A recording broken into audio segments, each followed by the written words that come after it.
Welcome back everyone to Let's Play Terra Invicta, episode number 21, as the Academy. I'm really looking forward to this episode because we're going to be doing some ship designs, ship combat. It's so exciting to be finally into that phase of the game. Just to start off, we've conquered Canada, so the US is now basically a big US, and it's got a lot of points. We didn't get all the mission control from Canada before we combined, which is a little bit inefficient, but we'll just go ahead and keep the priority of mission control here, and we'll slowly get the rest of them. We have completed rapid military prototyping. This is very good. It gives us 5% extra to our military. We've also finished that Skunk Works station in Mercury that I just started building, well, that I built several months back now, which is giving us a really nice benefit. I think now there's two good options, probably even more than that, but at least these two are good options. But I think that for now I would like to do the long-term investment. We've done a few short-term investments and this will make me feel a little happier. So rapid fissile enrichment. Note that we also finished the tech which gives us the 25% bonus damage to alien armies. We're currently working on the alien robotics, which gives us the build army, the military, and faster ships, plus some other techs. So we'll complete that one pretty soon. Okay, we have finished white-collar automation. This is a pretty funny quote. Replying to a simple email feels like the hardest thing in the world. It's the one thing I might agree on with Banerjee here, that can sometimes feel like the case. This will eventually... Uh-oh. Well, sorry, cue a coughing attack. Anyway, this will unlock some good things for us. We'd like the adaptive FDI modeling so we can do more investments. Apparatchiks is great, gives us 10 points for very little investment. I think it's only 3,000, something like that. So some good stuff in here. Cadre development programs, I think that's army bonus again or something. Anyway, next up for us. Right now, let's take a look at the technology field. We have no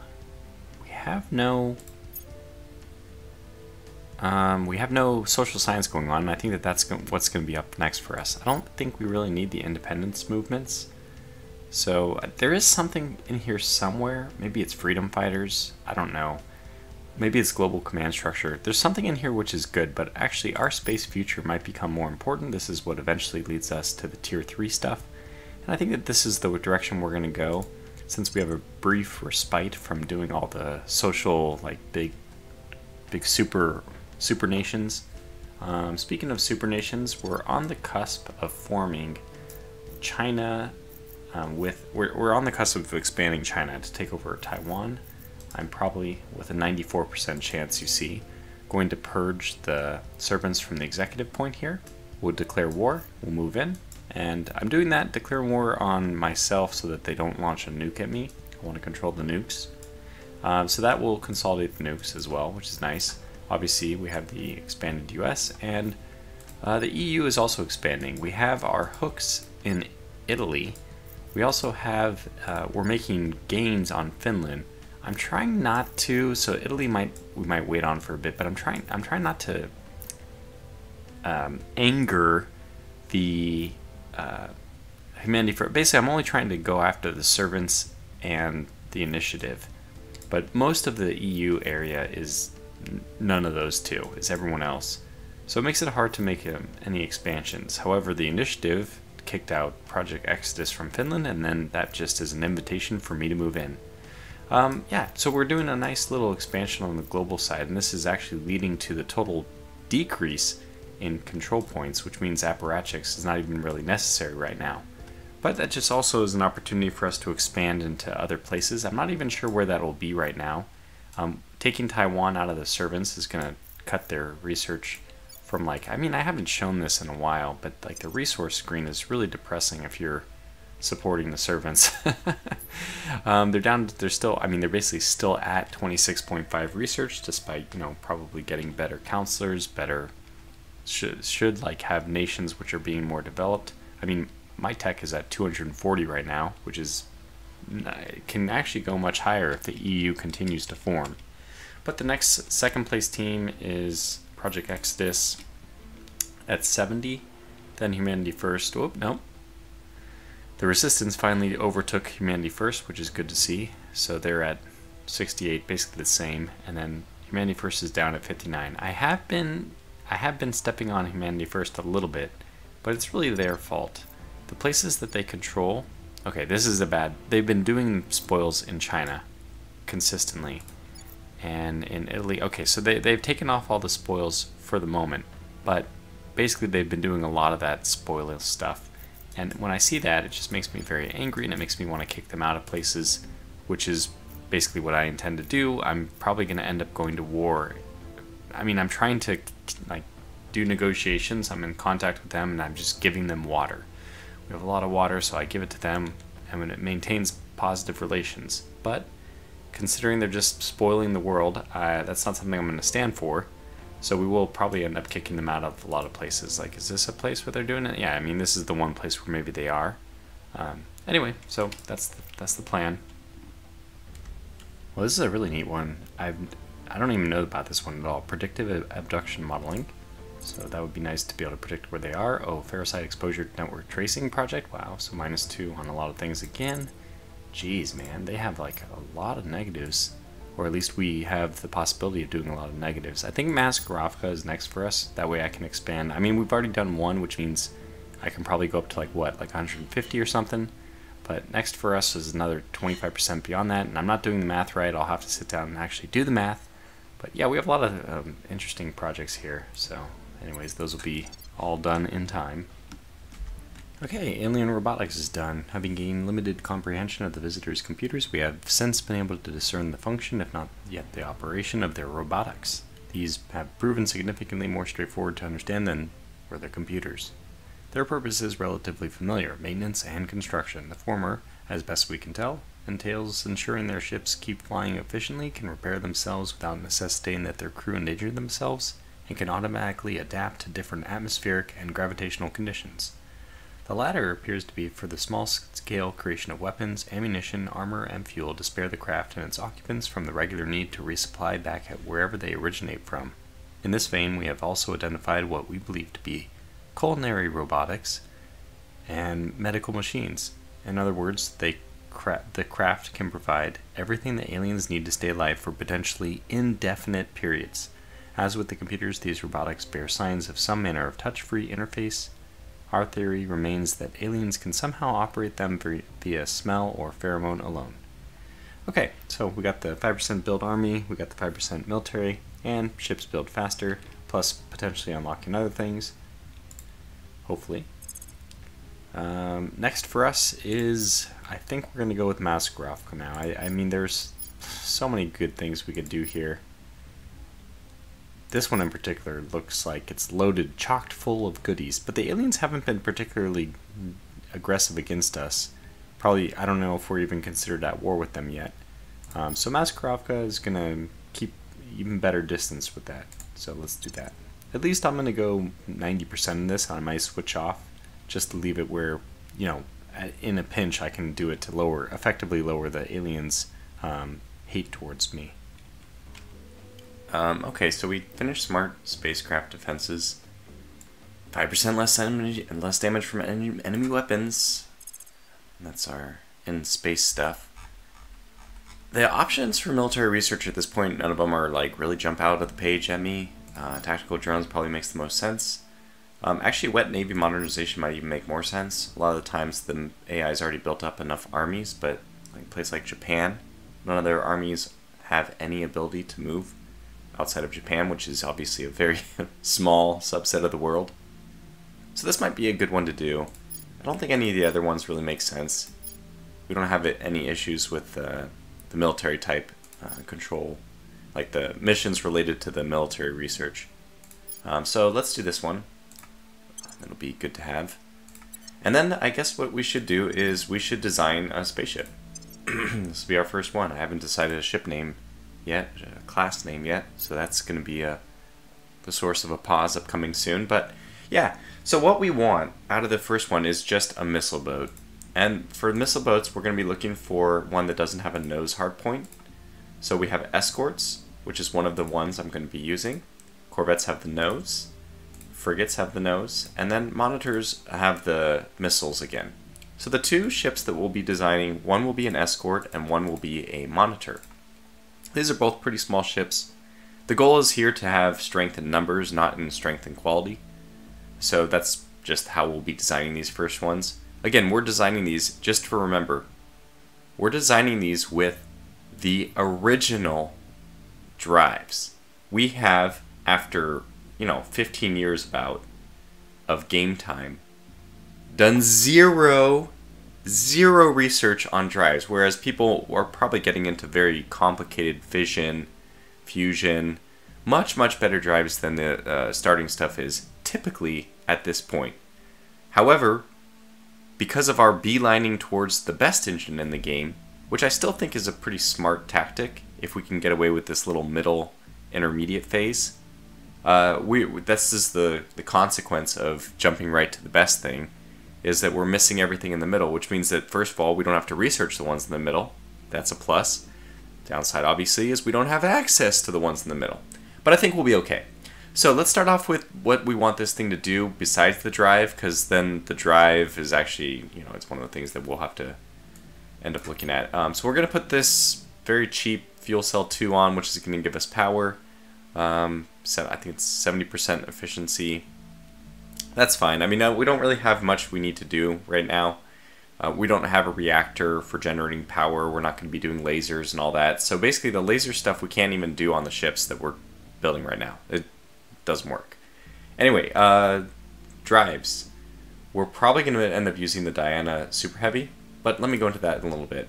Obviously the most efficient for us right now is adamantine. We can look down here, just take the tons per lateral armor point because it's a big number, but it's easier to compare. This is 2300, 1700. There's also a bonus which we would kind of want to pay attention to as well, but in this case the bonus is not going to matter nearly as much as the tonnage for armor. We have 1500, so it's a little bit better, and we have 2200. This one has a bonus resistance to kinetic damage, which is, you could think of this as maybe it's super heavy, but it has the bonus over the silicon carbide. 2200, so the best one so far, 1600 or 200, 8 times better. Well, let's call it 7 because it's 260. But adamantine is just insanely better. It's just so much better. We'll be using all of our spots to put it in. Now this is my monitor. It's a little bit bigger, so it'll probably get a few extra things of armor. But my general philosophy with these is numbers over quality, which means we're not going to put very much armor on them. 4 armor is really not even that much. You can see that 201, 222, we're not affecting the total weight of the vessel by very much. Weight, mass, I mean, weight is technically under gravity. Let's not, I should be using the word mass, but because we all live on Earth, weight and mass are pretty much synonymous. So I'll be using those terms interchangeably. Now, I don't know why this doesn't work, but I'm not going to set this to be a transport. This will probably be maybe like a strike craft. I'm not even sure what the different types are here, but this to me is not any of the other ones, which is why it becomes a strike craft, because I don't know where else it would be. Anyway, so that's what it is. And we have a lot of things that are left to add. Well, I mean, we should have started with the weapons. The only weapons that we could add right now if we wanted to add nose is like these ancient naval weapons. These are the ones in yellow that you start the game with. And obviously we don't want to be using those. Even this 8-inch one is something you start the game with. And there's an autocannon in here somewhere, I think. Maybe that was on the other page. But yeah, 30mm autocannon, there it is. But those are all very, very ineffective compared to the ones we have. Now the crate you start with as well, or unlock with one of the basic things, I forget. But this is a very, very bad missile. So we're not going to be using it. You can see that it is 17.5 damage with an acceleration of 2.5 Gs and 3.3 for its delta V capacity. That's a good baseline to show you how much better the stuff we have is. And we looked at this already when we compared all the different missiles at the tier 2 spot. And we come up with one that has, about nearly, not quite 10, but, a lot more damage. Let's say 8 times more damage. 1 more G of acceleration, which is like 33% more. And then almost double the delta V. So it's just better, much better in every way. Mass is not even that much higher too, because this is actually a very light weapon that we picked. 31 tons for the original, this one's only 34. We're going to be putting this in all 4 slots. So the goal, like the strategy here, well, it's really a tactic, I guess. The tactics we're going to be employing is just put a lot of missiles on target and sneak in 1 nuclear torpedo among all the missiles and hope that that gets the job done for something like the mothership. Now, for the non-motherships, we're going to hope that these just in numbers are high enough in numbers that they can take out the enemy vessels by themselves. Okay, utility. The ones that we want here are magazine. There's also this laser engine, which we have access to advanced laser engine we'd want to put there instead anyway. But magazine is going to increase the number of missiles we get out of each of these. So if the ship survives long enough, it'll put more barrages down. And we're going to use ECM as well. I think we can get advanced ECM, and I'll be trying to get that pretty soon. For the last step, we don't have any use for heat sinks, so we're going to be putting on a second magazine, but I'm just trying to go through what else is here. Yeah, we have the Marines, which advanced Marine assault units, they're not bad, right? I mean, if we can definitely build like a Marine assault boat. But that's not what we're going to be doing here. Liquid hydrogen containment, not surprisingly, is not very useful if you're not using liquid hydrogen for your engines, but we have that available, so we'll just do two. Let me just make this a little bit more pretty. There we go. ECM on the very front. Probably makes more sense for that to be there anyway.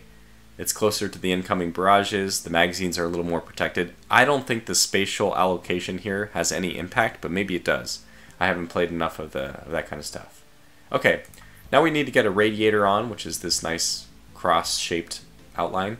And we did research. So you start with the basic ones, 400 tons per gigawatt of waste heat.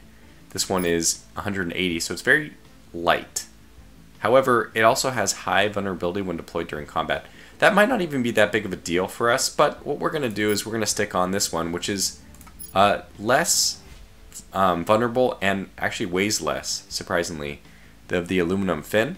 So this is 400 tons, and we are down to 333. However, this second, or the first stat, I guess, is the most important to me. We do not need heat sinks because this can be deployed the entire time. Very low vulnerability. We're just going to put it on there. We're going to leave them exposed, and we're just not going to worry about it. Especially because these ships are kind of expendable anyway. We don't need to worry about having radiators which get destroyed. The ship itself will probably be destroyed before the radiator is destroyed, or the ship will be destroyed by merit of its radiator being destroyed. All these things are just fine. We're expecting that we'll have casualties. Don't tell the crews that I said that.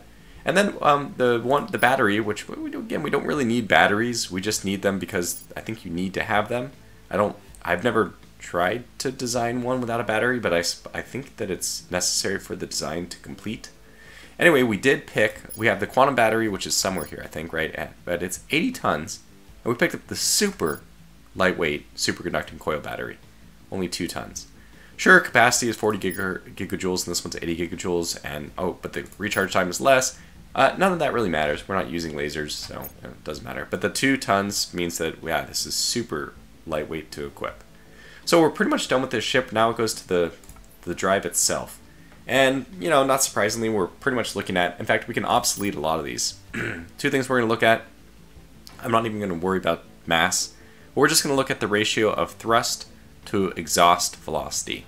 And anytime we have the same exhaust velocity or the same thrust in one category with an engine that has a higher other value, well then the first engine is just obsolete, which we can actually toggle off by selecting mark obsolete. I haven't done that yet, but there are a few here that we can mark obsolete. So we have a 14.9 and 1.4, and then we have a 14.9, 1.6. Well, guess what? Goodbye, Apex. You're now obsolete, and then we'll turn off showing obsolete. Alright, now we have 14.9, 1.6, but wait a second. A 1.6 and instead of 14.9, 15.3. So, goodbye, Meteor Liquid Rocket. Now, there is something to be said about whether or not you want to be using water and volatiles or just volatiles. Technically, we would prefer not to be using all volatiles. We have a much larger bank of water. But it doesn't really matter because these first things are going to be expendable anyway. You know what, maybe I won't mark that I want obsolete, but I don't think there's any situation in which we'll be using it. And then we go to the next one, which is 14.2.2. Now we're going down to trade-offs. And pure trade-off, I mean, this is just trade-off. This is not purely better. This is, you know, what are you optimizing over? But there's a 14.2, 2.2, and I think that there's one which is better. No, these are all trade-offs. Okay, so this is the only one which is not a trade-off. And you know what, I will mark it obsolete. I guess we would just rather build a purely volatile engine. But this one is 15.3, 1.6. Oh yeah, here it is. I knew that one was obsolete. So 15.3, 1.6. Now we have 15.3, but 1.9. So goodbye, neutron, liquid rock. You're also obsolete. Fantastic. So now we have the three trade-offs that we can actually do. And note that two of them are water-based only, which is good.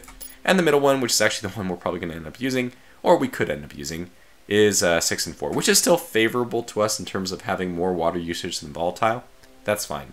We're going to be using fusion eventually, and those are only going to take water, if I remember correctly, which is good. So that's, you know, plays into our strength as a faction that is producing a lot of water.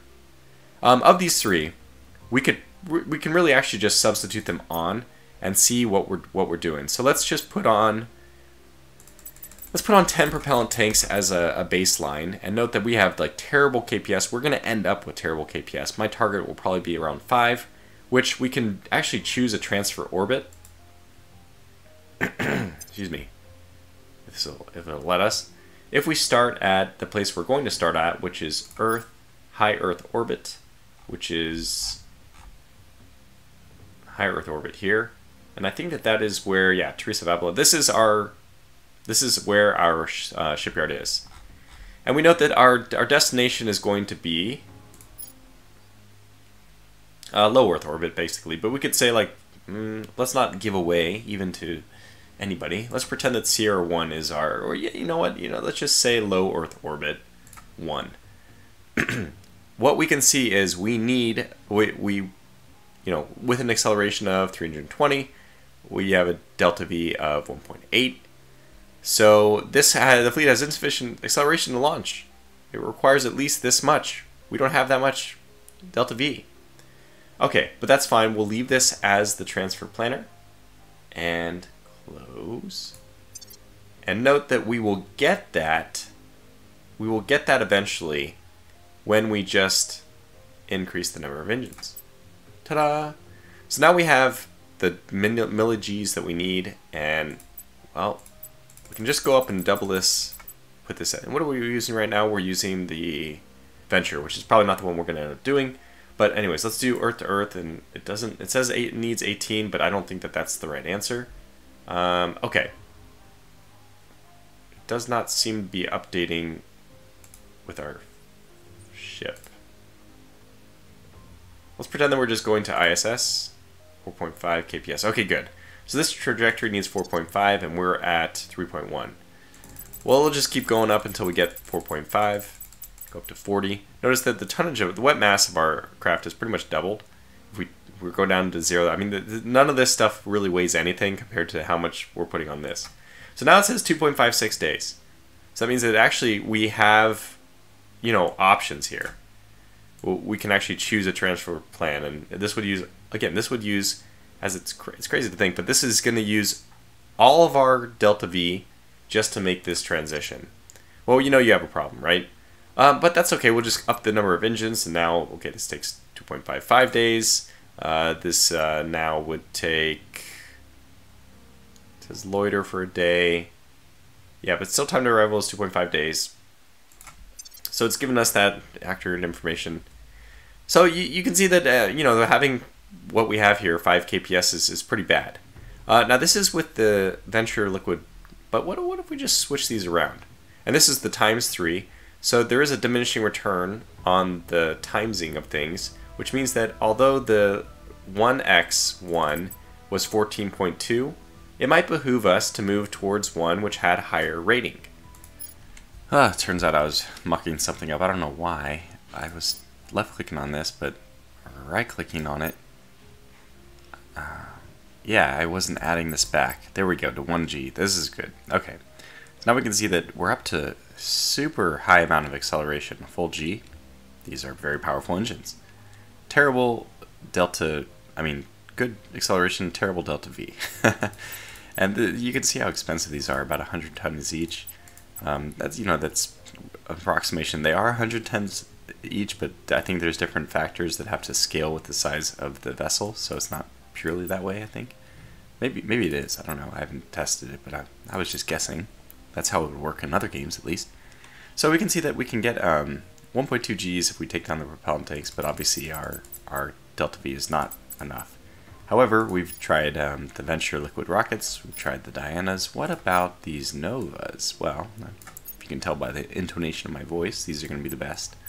So we can get, with 4 of these, we can get 6.1, we can get half a G and 6.1 kps for 6,000 tons. Now we could probably min-max this a little bit.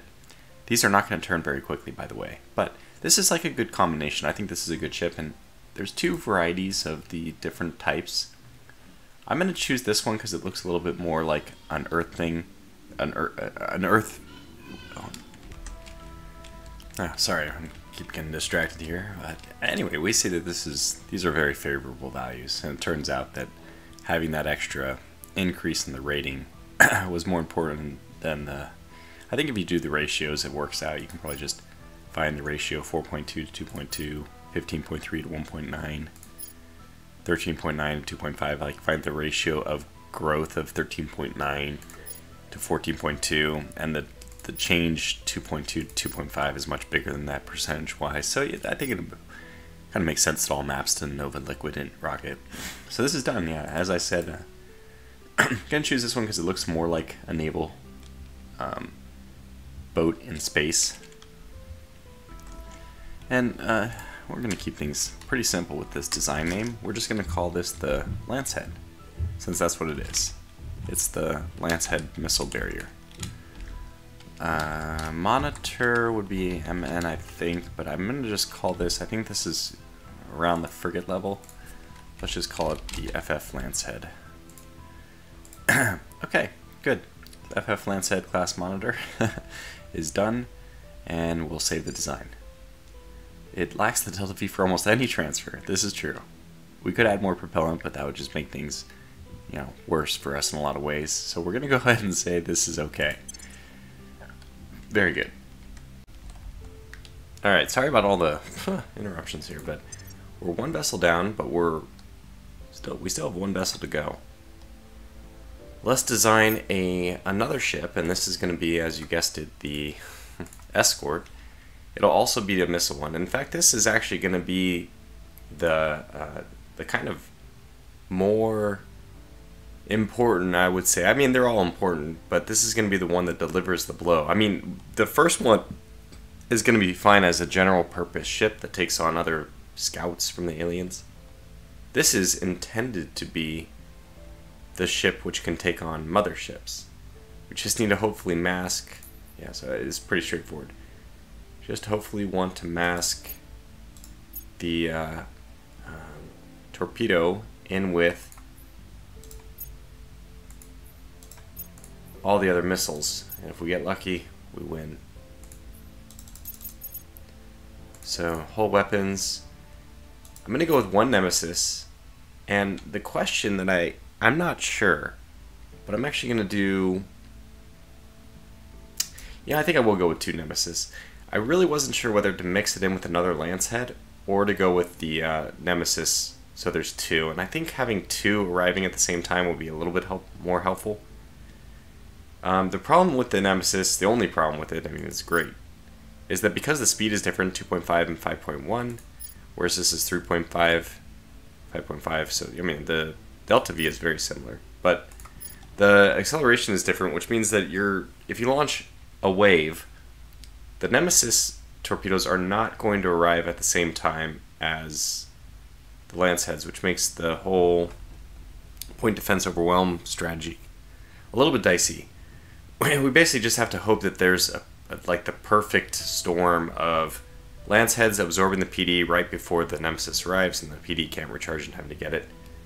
This is all just theory crafting. Who knows if this works for a darn. But, we're going to try it.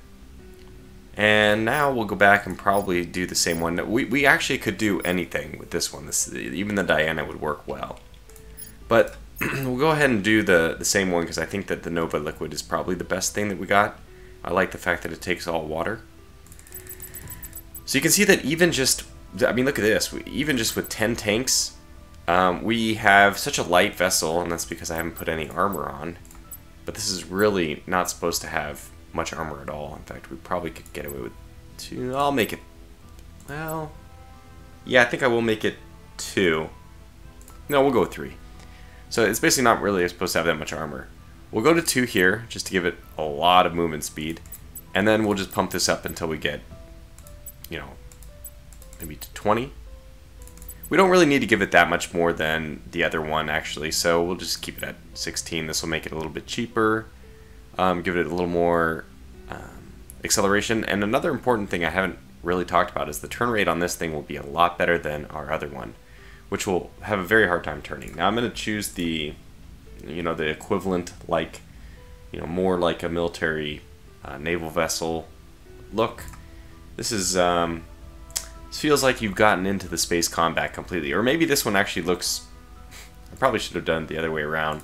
This one looks like you're just building a rocket with stuff on top of it, which is probably more what would happen. We'll do that. We'll do it for this. And maybe I'll go back and change the other design. It'd be easy to do. We haven't started building that one yet. This is going to be a standoff because I don't want the nukes getting close. So we'll put standoff for that. And then I think that we are done. We are done. No. I don't want to save the design because it's not going to be called the Panther. It's going to be called the Nemesis. And this is going to be an escort, so I mean technically it's lower than a Corvette. But I'll do, whoa, Corvette. What is Corvette? One sec. Yeah, unfortunately it's DDC, but I'm not going to do that. I'm going to go PT. Which, you know, I've driven patrol boats from World War II, at least that's what I'm remembering. PT boats, what they called them. Well, we'll call them patrol craft, even though it's an escort.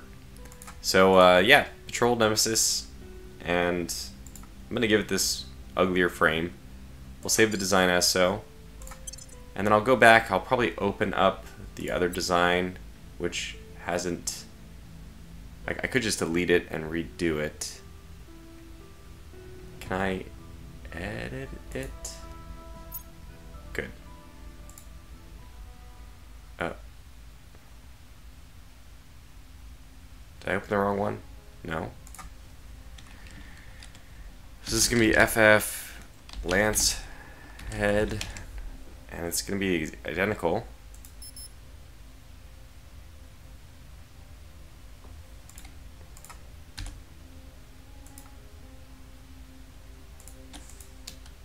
I wonder why it's not working.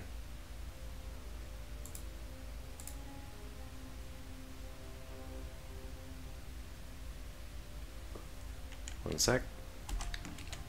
I ended up redesigning it, just leaving the old design and going back and doing it from scratch. This might even be different than what I did before, but it all looks okay to me. So we'll keep this one instead. And again, we'll complain about that, but I'm okay. And we should have, yeah. And now we did the long, more rocket-like designs. So we'll switch to the more like cool-looking military ones, which I'm not sure which direction the evolution of combat ships will actually have. It might happen more like originally a rocket ship and then more into like the military stuff. The symmetry, getting the symmetry right, getting the like drive exactly centered behind the center of mass seems very difficult on something which is not very symmetric by like default. You know, anything with kind of more of a, that like, you know, not radial symmetry. The other one did not look like it had radial symmetry, so. But that's it. So now we can build some of these if we want. We do want to build some. We'll probably build some lance heads first because we don't know what's going to happen. These PT boats are basically just dead unless they're fighting. I mean, they're not very good at anything but sneaking in behind like a mothership or something.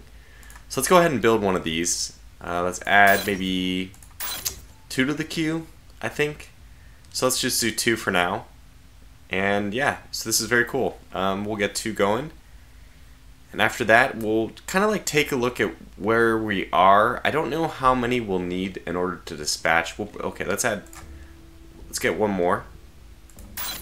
Because I know that 3 should be enough to take on one of the alien scouts. These are pretty good, even despite the fact that they're using the basic explosive engines. They're pretty good as long as they get into combat. As long as they're able to fight an alien scout, just transporting the agents, the ones crashing onto the planet. We should be okay. I think that those usually have a combat strength around 300.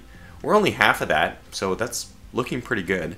And, you know, using the normal spread out and possibly sacrifice one of them strategy, I think we should be okay. But we'll find out. I mean, we're finally getting into ship combat. That's exciting, but, you know, it's also a bit of an unknown. I'm definitely much better at the Earth-based game, which is where I've spent 95% of my time. So this will be a bit of a learning experience for me, at least. Alright, we have already, actually, it seemed like it went by pretty quickly, gotten the 15% bonus to rapid fuel. Did that already take effect? Was it 1.7 and now it's 1.9? I thought it was 1.9 before, but you know, it's one of those things where you don't see the number improve, so you're waiting to see it improve, and anyway, it didn't happen because it already did. I think the industrial atomic assemblers, which we've actually unlocked, I think, during the course of this episode, although I probably didn't show it on screen, an additional 5% for economy. Frankly, at this point, not very important. If I go to anything, economy bonus is up to 127%, going from 127 to 132. It's not the most impactful thing. We're getting to, you know, it's diminishing returns or whatever you want to call it. Technically, every 5% is still adding 5%. There's no downside to that. It's a good thing. It's just that the relative gain is pretty small. I think we'll still do it because we don't really need any other things. I mean, rapid repairing materials we do need, but I don't think we need it now. Damage control teams, as far as, you know, ships go and all that, we're expecting. I mean, the army repair rate could be good. Maybe that will be important. Although I think we already have some repair stuff in place, but the 5% is still going to be 5%. I mean, the economy is still the economy, and we've already got fusion stuff. We'll get probably in the future some more fusion stuff, which further mitigates the climate damage for GDP increasing, which really incentivizes you to just go really crazy, increase in GDP. The welfare, keeping things from being too unfair as far as the inequity of it all. I don't think it's that big of a deal. Sometimes it's actually nice to bring, if you have such a knowledge is not able to bring down the cohesion to 5. It's, you know, if everyone's getting to be, you know, the uniform society and all that, which we've experienced a few places. I mean, we're bringing down these, and this one's going up despite our desires. China's returning to normal place, but I think that we're seeing a lot of dominated type stuff. That's what we don't want, and in this case, you know, knowledge is just not able to solve it, in which case actually getting more inequality is kind of a good thing to bring that back down. Which sounds funny, but it's one way of doing it. So anyways, that's 50,000. That'll take a very long time. We may even swap that one out. One thing I want to get for sure as soon as we get lasers going on is I want to get advanced laser engines. Those are important. Might even be some merit for me unlocking, like, I think that the advanced Kermit Nerva is the best out of everything I have currently available. If I was to unlock this would probably be worth, I mean, you can see that we're using like 14 and 2.5, so this doesn't look that much better. We would also, for this, it would require a power plant. So that's another thing that would be at least 2.2 gigawatts. So we'd have to unlock, you know, a solid core fission reactor or something like that. Anyway, that's one idea, but I think that we'll probably just stick with the current plan, which is go all the way to the best stuff right away. Alright, I am going to make one more adjustment here. First of all, I'm going to rename this station because it just doesn't make sense for this to be the Teresa of Avila. station. Let's call it the Jeanne d'Arc station, which is at least a little more appropriate for a station producing war vessels. Like, it's a little bit, I don't know why, that's just kind of funny to me. And then let's actually get another space dock, and in order to match it, let's do the solar collector first. So does it even register? Yeah, it does. So we're going to be doing 2 space docks. This will be available in 15 November, so like just 30 days, and then we'll be able to build basically 2 ships at the same time. I think that's a little bit better. This is potentially a candidate for upgrading and getting point defense on, because I think that this could end up being a target for the aliens, especially if we put war vessels next to it. That's going to draw them in, which is what we plan to do. So I just thought we'd bump that up though and see if that helps us produce things any faster. Okay, Mind Machina has been done. Very interesting comment. Empathy is not a muscle. I kind of don't agree. I think empathy is something that you can learn better or more. I mean, just read To Kill a Mockingbird, and I think that you'll have flexed that muscle, strengthened it. Okay, cyborging is the important thing here. That's good. In theory, we want to go back and do another life science if we can, since we're not really doing that at the faction level. I think designer life forms is good. I mean, heck, the one thing it gives us, which would be great to have, is fuel cell 3. This is a slightly more efficient fuel cell. It also, I think it actually does this directly. The welfare priority reduces more of the negative things. So let's do this because it's not too expensive to do. It means that we aren't doing something else which might be stepping on the toes of another research already in progress for a particular category. So yeah, that seems to make sense. That'll finish supposedly in a year and a half. I think that's if only I contribute, and hell, for all we know, maybe I am the only person who will contribute to that. It's not a high priority, I think. Fuel Cell 3 is probably not what anybody's using there. I imagine a lot of these other people have researched the other types of engines and are probably not trying to use the basic chemical reaction rockets. Well, we're not going to be able to get into space combat in this episode, but that's because I'm behind. I wanted to do that, but man, well, we didn't get that far, but we should design 2 ships. Hopefully we'll be in space combat. Okay, I'm pretty sure we'll do space combat next episode then. Just to close out the episode real fast, we're just about to take over all of China, and that means that the control points are going to get a little bit more out of hand. Funny to think that this was Humanity First on lockdown about a year ago. I think it was a year ago. Anyway, we declared war, or we're about to declare war on Taiwan. I'm moving out their army so we don't lose it. I don't think we lose it. But anyway, I'm just gonna declare war because that's what the Academy does, right? No, I mean, obviously this is just... Oh, what's this? Middle Guinea? Wow, decline that. This is just an unfortunate, reality that unifying nations in this is a lot easier to do when you do it by force. Alright, should the US join China? No. I mean, look at China is going to be just fine on its own, even though it's up against technically not just Taiwan, but Sudan. I don't think that's going to be any problem for the Chinese forces, though, so we certainly don't anticipate that being an issue. Now, this force is going to arrive there on the 14th. I probably should have deployed it a little bit earlier. I think it'll be out of Taiwan and into the sea zone November 8th. Oh well, I mean, hey, you know what? If we happen to get there before, that's a shame. We're going to lose an army for it, but I'm not even sure if the army stays during, the unification anyway. Okay, there's 2. I know there's a 3rd one somewhere that has, there it is, sea access. And that's 16 days. That's a little bit better. I could always stop this one, which is, this one might just arrive a little bit too early. Cancel the operation, make sure that it arrives at the same time as the other one. Just go forward a smidge. What do we have? Oh yeah, we have one more mission here. That's fine.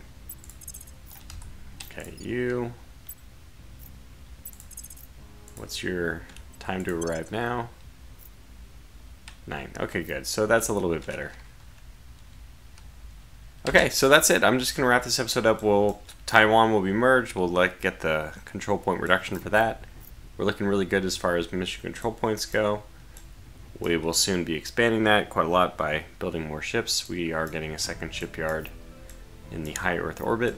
I think that everything is going well, and so far we've avoided being targets of the aliens' ire. That's surely going to change shortly. And it's just nice that we were able to kick them out of Africa. So yeah, we'll see what happens. I mean, we'll see if this mothership... obviously, when we start attacking and blowing up their ships, I don't think that they're going to sit down. Take that lane down, but what will the reprisal be? Hopefully they...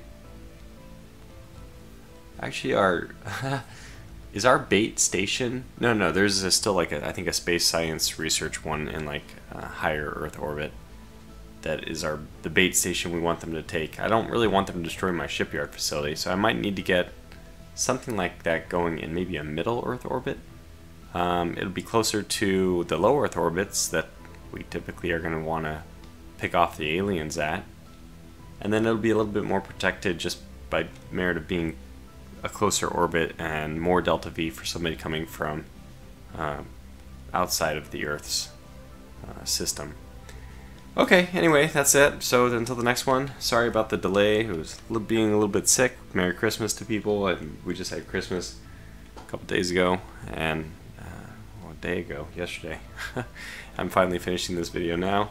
You know, obviously with I'm a parent, and you got to get all those things just right. So, Merry Christmas, Happy Holidays. Hope everyone's having a good one. Until the next one, stay safe and take care.